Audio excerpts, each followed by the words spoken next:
and thank you for joining us. I'm Wilson Stribling. Welcome to another edition of At Issue, where we discuss and debate the issues facing the state of Mississippi and how these issues impact you. At Issue tonight, school district takeovers.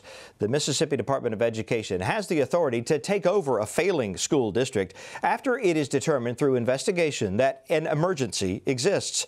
The State Board of Education recently recommended just that for the Jackson Public School District, which is the second largest district in the state. Only Governor Phil Bryant can declare an emergency.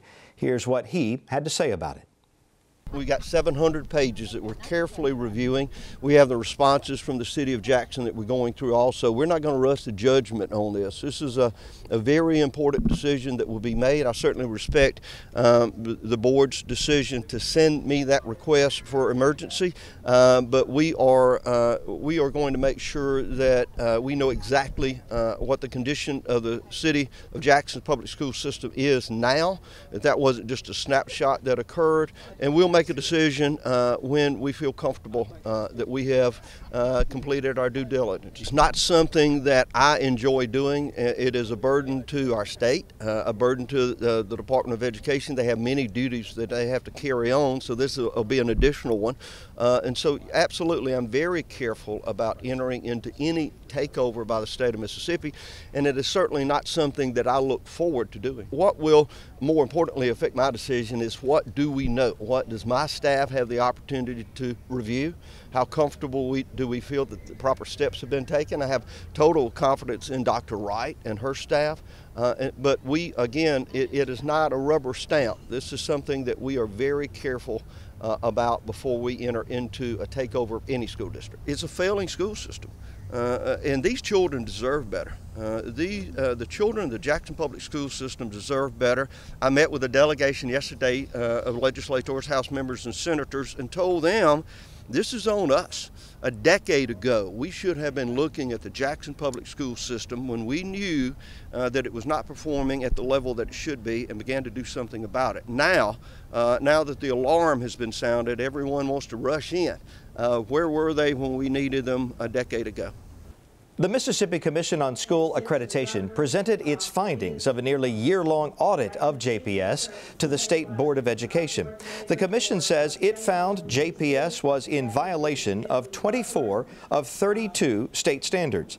It also discovered 22 schools had severe deficiencies related to instructional practices and school safety. Margie Pulley was hired to become interim superintendent of JPS. Some of the violations cited in the audit include reporting false information, failure to implement appropriate standards of governance, failure to comply with financial accountability requirements, failure to comply with graduation requirements, failure to comply with test security procedures, and failure to comply with standards that pose life-threatening conditions for students and staff. We've done what we needed to do. We conducted the audit. The commission did what it needed to do. It took a vote. They made a decision. Our board, led by Ms. Altman, did what they needed to do, which was take a look at all the evidence, and they've made a decision, and now it's in the hands of the governor. Representatives for JPS testified before the board that there should be no state takeover. They say the district had been working with the Department of Education to correct the problems noted in the audit, but the board disagreed. We spoke with former JPS board members after the meeting. They were not happy. I think it's absurd. I don't know why the state thinks that they're going to be able to better serve the children of Jackson than we can. We don't deny that we have serious issues within the school district, and we've been working really hard since the state came in last year to make sure that we were righting the wrongs that we had been doing over time. But it's hard to do that with the state's foot on your neck the whole time. When you get underfunded by $11.5 million every year, when you can't hire teachers because the requirements have changed without any acknowledgement of the struggle that we have to go through in order to recruit teachers.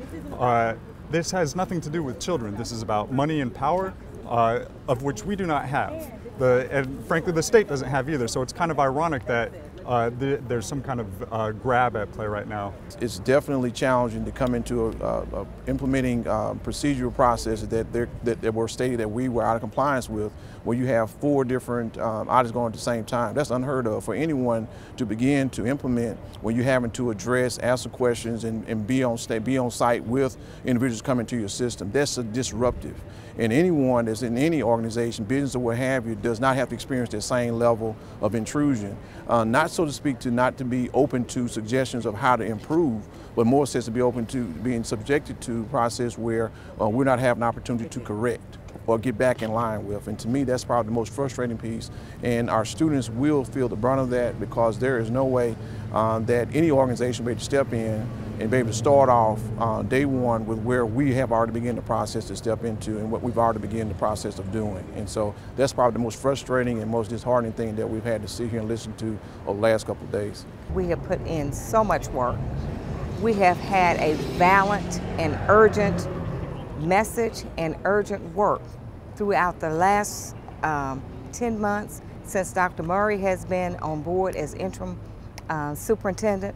We have been working weekly, monthly, getting things prepared. And as my colleagues have said, it's so unfair to be judged on a requirement as you are also developing the correction.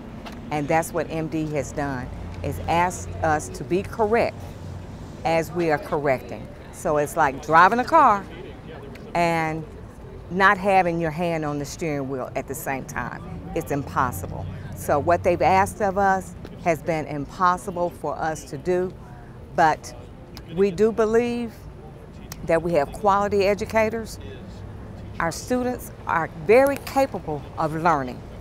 We just need for the MDE and JPS to be on one page. It's not us and them, we're as a team, but right now we're separate, but we're not equal because we've not had an equal voice.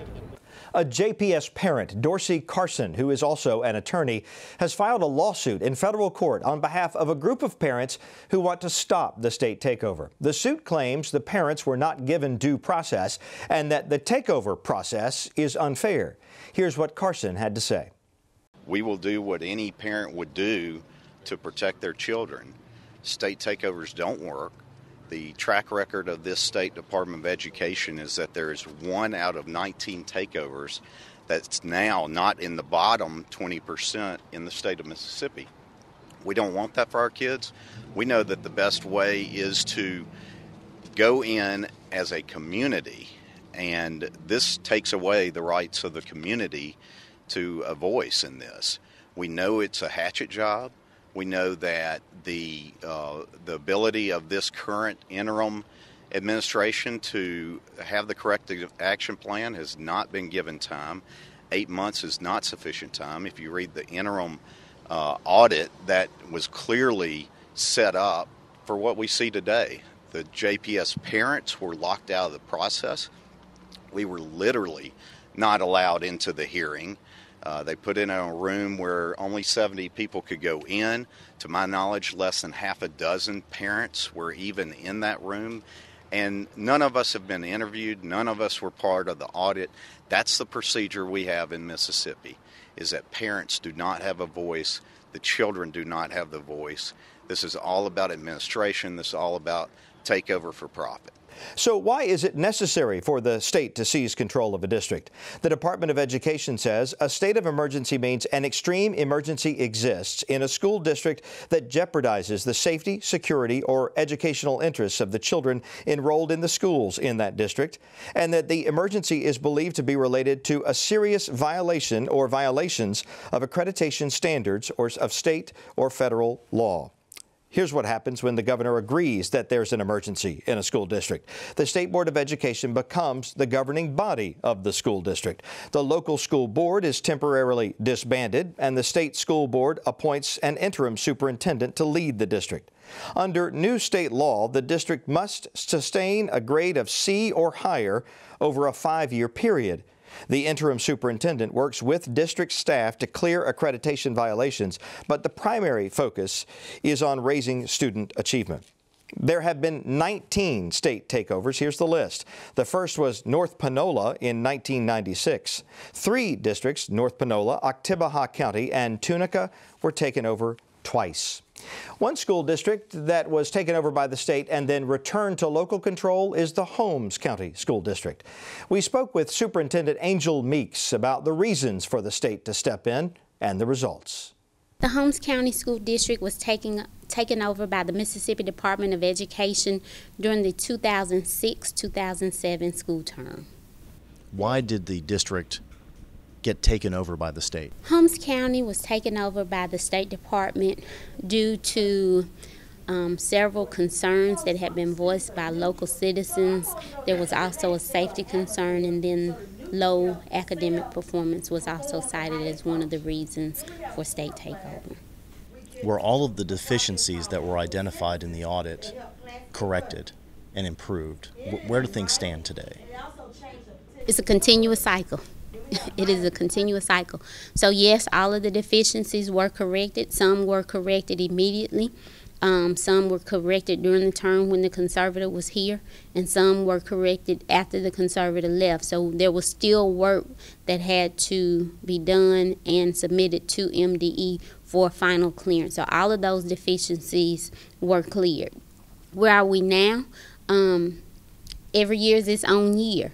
Every year we go through, we're monitored by various departments that are on a cycle for monitoring districts. So far we have been pretty efficient and effective in making sure that we clear citations. So to say that we've not had any additional citations would be a false statement. We have had some, but as quickly as the state identifies a deficiency, we try to go ahead, implement a corrective action plan, correct it, submit the documentation, or call for MDE to come and visit to clear that citation. And sometimes we take it upon ourselves to implement corrective action. So as we go through our self-monitoring in different departments, we identify what our deficiencies are, and we go ahead and put ourselves on a corrective action plan and say, okay, we missed this particular thing. We need to go back. We need to figure out what the policy and procedure is. We train our staff, and then we do better than what we were doing before. We find out there's something we were doing incorrectly. We can put in a new policy and procedure so that we can correct the deficiencies. And that effort really is to try to stay out of state takeover. When we want, again, I come back to student achievement. Students have to have a quality education. They have to do so in a positive and safe learning environment. But at the end of the day, it's all those other accreditation standards that can really, really land you in a place for state takeover. So having gone through it, again, if there was no other advantage, we learned about the accreditation standards and how they are monitored, and to learn to monitor and audit ourselves on a regular basis. Do you think there is a time and a place for state takeovers of school districts, or do you think the state should just stay out of taking over and seizing the control from local authority? I would like to say that complete state takeover is not the end-all, be-all.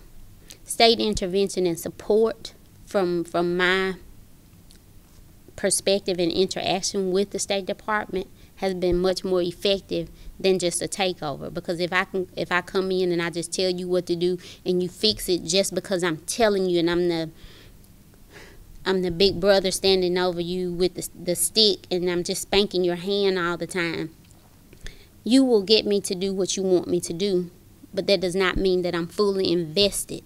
And so as soon as you leave, the tendency is for me to go back to what I was doing before. And short of that, the only reason I'm not doing that is because I don't want you back spanking my hand. What I have seen to be effective is the initiative from MDE to provide support to districts. So if I'm having a problem, and I know I'm having a problem, that I can call to the State Department, they can send someone in for technical support without punishment. That if I don't know what to do, or if I have a problem, that you come and you assist me in fixing the problem. And then when you walk away, you've helped me to build capacity within myself and for those around me, which means that my district or my school becomes more effective and more efficient. And then I'm invested, so you get more out of me, and you get better outcomes. But just to make me do something is not always productive. You'll get an end result, but will you get a lasting result? What rating does this school district currently have? Our current rating, unfortunately, is an F. And we are working really, really hard to improve that rating. We've seen some growth in individual schools, but if you have smaller schools to grow and one larger school that's twice the size of a smaller school to regress, as a district, you simply don't gain the grounds. And so sometimes it's like playing bobblehead. You fix one school and another school slides, and you fix that one and another slides. Was it an F when the state took over several years ago? It was. In fact, the district was on probation when the State Department took over. From that time back in 2006 to this time in 2017, again, we've seen some gains and we've seen some regressions. We've seen our district move to a D. And it was a D for about 3 years, and that was just before we entered the park and MAP season of the college and career readiness standards. And we've seen increases in our graduation rate. We've seen decreases in our dropout rate. So there are successes that we've seen. Our goal now is to make sure that we can sustain the success that we've seen in terms of academic outcomes and continue to push forward in stabilizing all of our schools so that they reach a C or higher. That is our primary goal. It has been since I became superintendent. It was established before, but our board has not let up in terms of we must improve student achievement outcomes, and they are holding myself as superintendent and our building principals totally responsible and accountable for making that happen. As you know, the Jackson Public School District is under consideration for a state takeover. What kind of advice would you give the people that are in that situation, since the Holmes County School District had been taken over several years ago and went through something very similar? My advice to the stakeholders in Jackson Public School District would be stand on your convictions. You have to stand for what you believe in. But in the midst of standing for what you believe in, do not lose sight of children. Schools exist to educate children. And so while we're battling different fights, while we're trying to maintain ownership of our districts, we need to ensure that processes are in place so that children can continue to receive a quality education. Continue to work with your parent groups, continue to work with parents, community organizations, because at the end of the day, it's student achievement that matters most. School safety is important, but whether children get a quality education has a lasting impact. So if the state takes over, you still have work to do. If the state does not take over, you still have work to do. Don't wait until the state takes over. If you've already identified your corrective action plans, continue to work on that, work even harder, work more aggressively to get those citations corrected as quickly as possible. But make sure that teaching and learning does not take a back seat to fixing those other problems. Joining us now by phone is Jackie Mader. She's an award-winning national education reporter for the Hechinger Report, a publication that covers innovation and inequality in education. Her focus is the rural South. Jackie, we thank you for joining us on At Issue. Yes, thank you for having me. You've written a good bit about takeovers, including ones in Mississippi. What's your opinion? Do they work or not? So There's little evidence that takeovers do work to create widespread long-term improvement, and that's both nationwide and in Mississippi. And that's based off of, various studies and reporting that I've done.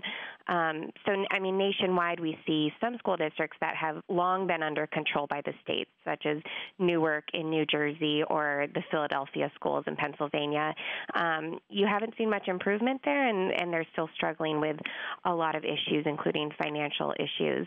And then in Mississippi, at the Hechinger Report, we did a data analysis in 2014 to look at some of the school districts that were at that time under state takeover.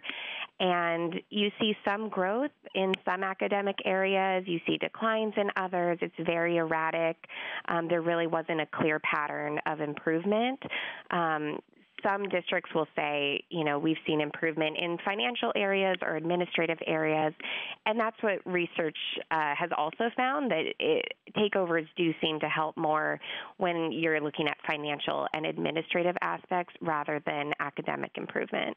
What about the size of a given district? The Jackson Public School District, in this case, is the second largest district in the state of Mississippi, much larger than any of the other districts that have been taken over in Mississippi in the past.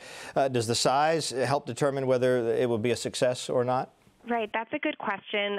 So I haven't seen any research specifically looking at this, and when we did our data analysis, like you mentioned, they were all for smaller districts. But common sense would tell you, as what we've seen in education reform in general, it's often easier to see improvement and make change in smaller districts than in bigger districts. You have fewer teachers, fewer staff members, often a smaller budget you're working with. It can be very hard to, take over a very large district where you have a lot of moving parts and you're expecting to see pretty drastic change.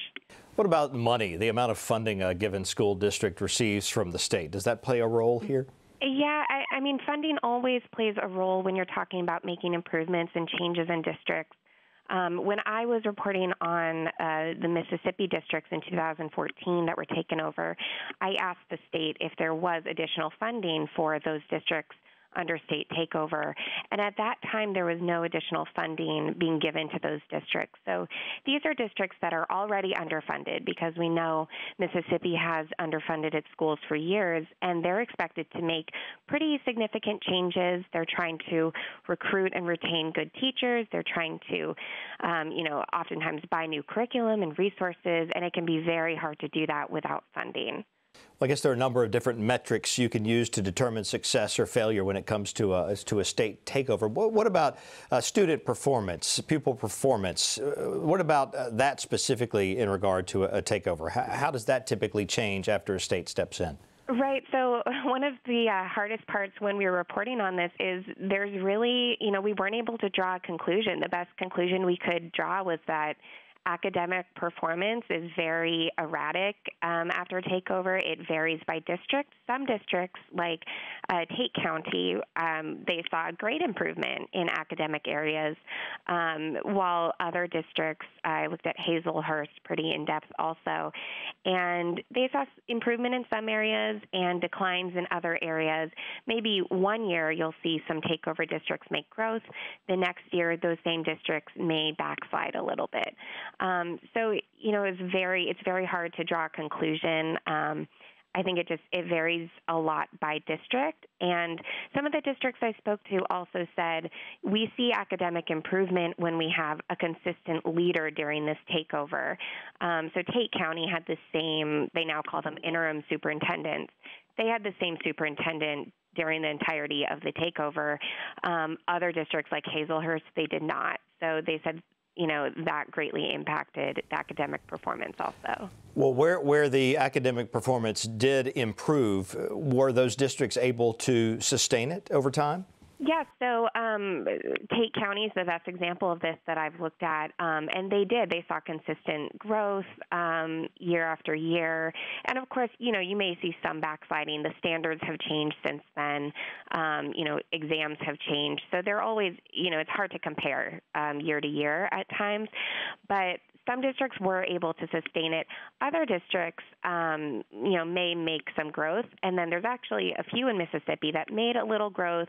They were returned back to local control, and then they eventually were taken over by the state of Mississippi again because they slid back so far. As you've looked at this issue in other states, are there some states that do a better job of this than others? Is there something that Mississippi could learn from how another state handles situations like this? Yeah, that's a good question. Whether it's a better job or not is subjective, but there are states that approach this differently. So New Orleans, for example, New Orleans is a city. New Orleans, they actually handed over a lot of their low-performing schools to charter school operators. In the Achievement School District in Memphis, you see that happening as well. There are different, pretty urban districts around the country that have brought in, private operators to improve schools under takeover. So there's that approach. Mississippi hasn't done that, but that is a different approach that a lot of states use. Well, in a case like Jackson Public Schools, where at least the State Board of Education believes that the local leadership isn't cutting it, and if the state should not step in, then what's the solution for a district like JPS? I think that's what people are trying to figure out, and I don't know if there's an answer. If you talk to parents at JPS, I've been hearing a lot of, we need a little more time. I think people would say we need more funding to try to make some of these changes happen in our district.